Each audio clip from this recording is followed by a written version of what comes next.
Jason Miller, PhD. I don't say Dr. Miller. I'm trying not to because I can't save anybody unless it involves a barbell. Then I could help you out. But otherwise, I'm just Jason Miller, PhD.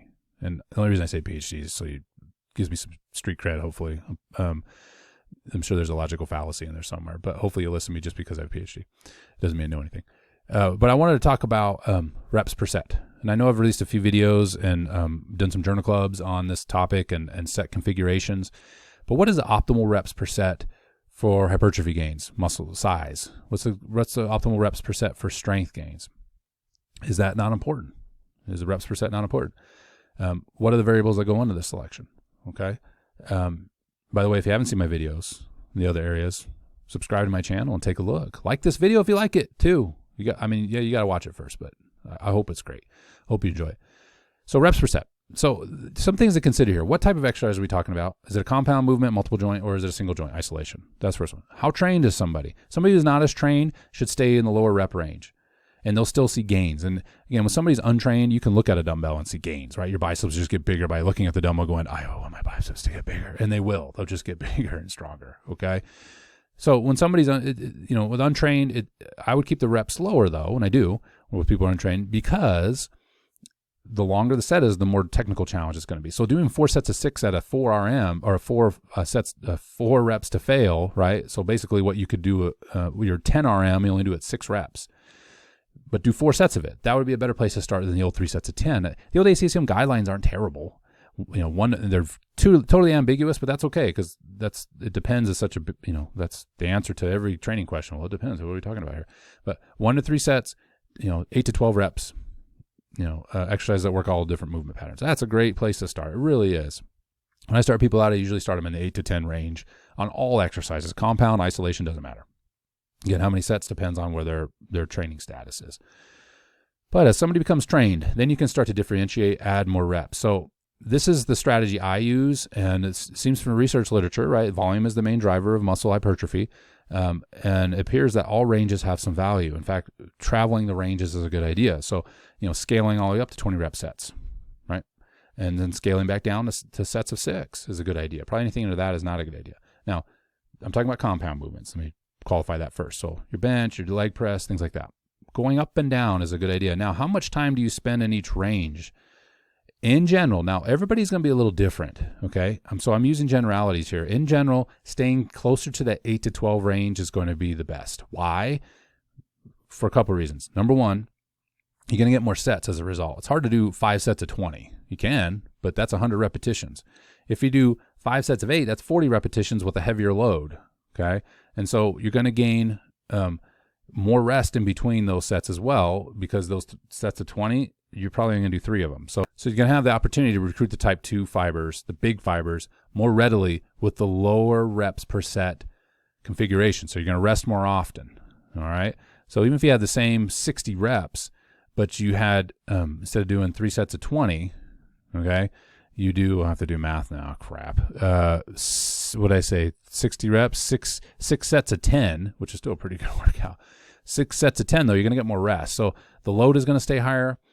You may even find that even though the 3 sets of 20 is going to have more metabolic fatigue and more type 1 fibers recruited as a result of the longer set, the 6 sets of 10 is going to be a higher load, and you're going to get potentially even more metabolic fatigue because the load was higher as you go throughout. Okay, assuming the rest period is exactly the same between the two. All right, so I'm not saying don't go to 20. I'd take people up to 18 to 20 reps per set, but not very often. I think you have to be careful there too, as there's a little bit of still not sure about the size principle. The Henneman size principle, motor unit recruitment. If you see my videos on it, there's been some research of late that says for some people it appears that this idea of going to maximal repetition failure, or long rep sets in particular, so high rep sets, long rep, I call them long rep, that doesn't make sense. High rep sets, sets of 20.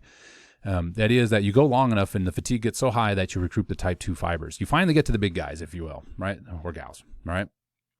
And that's the repetition method. That's an effective way to train. Well, for some people, it appears that all they're going to do is just switch between the 1 fibers, especially these endurance loads. And so the repetition method may not actually recruit the larger type 2 fibers. And so what that means is if that's you, Okay. And again, we don't have a lot of research to support this just yet, but it doesn't appear to be across the board that this happens. But if that's you, and this makes sense why some people are better endurance athletes. So this is yet another reason.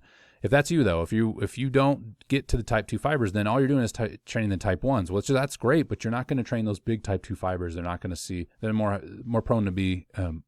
More prone to hypertrophy and gain muscle size. And so you're scaling back to those higher intensity loads sets are going to be better. Okay, and you can still get type 1, recruitment. So I say all that and rant for no reason. It seems like is both. This whole spectrum, right? Even up to 30 reps could hold some value, but you wouldn't want to camp out on that higher repetition per set end. You wouldn't want to do it because this idea that the size principle may not be uniform, which is not a shocker, may not be uniform across all human beings, and if you do set 1 to 20 and you do recruit the type 2s and you knock them out because they're exhausted, they're tired, they don't recover well because of this long duration set, they may not come back online by the time you do the second set. So you're just training your type 2s, your type 1 fibers again. If you're not familiar, type 1s are more like the Priuses, type 2s are like the dragsters, okay?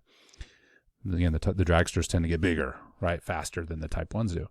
And so this idea of trying to recruit the type 2s is really important, all right? Now, if you're like, again, the idea of scaling up to those 20 rep sets, you could say, I'm going after those type 1s for a cycle. Cool. But then you probably wouldn't want to stay there, knowing that those fibers don't recruit as well or don't hypertrophy as effectively as the type 2s. So that's why I say camp towards the bottom end, that 8 to 12 rep range. If you get too high in intensity, so you're doing sets of 5, if you see my videos on functional versus non-functional mass and just kind of talking about this idea, weightlifters, for example, now, again, a lot of people who are really good at weightlifting tend to gain mass faster. They have more type 2 fibers anyway. That's why they're strong. But the hypertrophy takes longer, right, than a bodybuilder. They're both, one's not on drugs, they're both right, natty. Okay, it's going to take longer for that weightlifter to gain mass, and part of the reason is that their total amount of volume per session is going to be lower. So if they do, 5 sets of 3 at a high load, that's 15 reps. But a bodybuilder could, turn around and do 4 sets of 10 or 5 sets of 10 in a particular exercise. Well, they're going to have hypertrophy. Now, again, I'm not, without going down this rabbit trail, the hypertrophy is going to be a little different.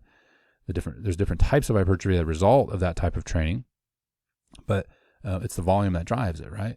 And so if you're doing high rep sets, high load sets, high intensity sets, low rep sets, like sets of 5, sets of 4, sets of 3, you can gain hypertrophy doing that, but it's going to take a long time to do that because you just can't pull 30 reps at 90%. Okay, you can, but you're not going to recover, right? That's why that mid-range is usually the best for hypertrophy gains. Okay.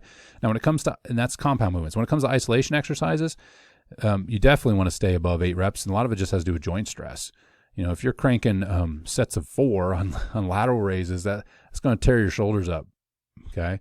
Doesn't mean you won't see gains again over time, but you're not going to be able to train the musculature long enough and you're going to have a lot of joint problem. Well, I'm not going to say you will, but you're going to increase the likelihood of getting a joint problem by doing that. So single joint exercises, stick with the 8 to scale it up to 15 reps. Again, you go even higher for a time, but same type of problem is you don't want to scale up too long because then you could affect your ability to recruit the type 2 fibers and see growth.